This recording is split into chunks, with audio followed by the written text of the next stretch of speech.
Balita mula sa Malacanang, hatid ni Radyo Patrol, Christian Yosores. Christian.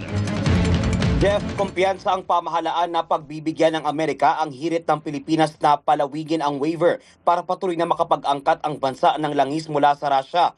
Ito ang pahayag ng Department of Energy matapos mag-expire ang waiver ng Estados Unidos noong April 11 na pansamantalang nagsuspende sa sanksyon sa pag-aangkat ng langis mula sa Russia para matiyak ang supply ng ibang bansa.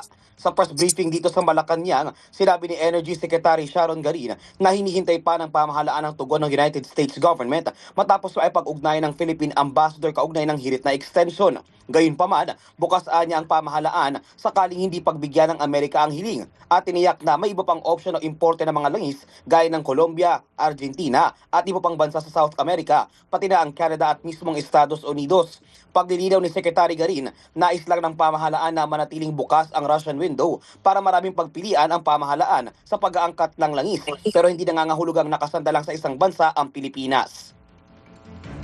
Been reported, wala pa namang orders na standing, but kasi ang oil companies, they send us a report every week at wala kaming nakita doon na order for Russia. But when do we expect? I cannot say that kasi hindi pa nasasabi ng DFA kung ano yung status at ano yung expectations nila. Sigurado, ito ang Radyo Patrol. Christian Yosores, DZMM. Maraming salamat, Christian Yosores.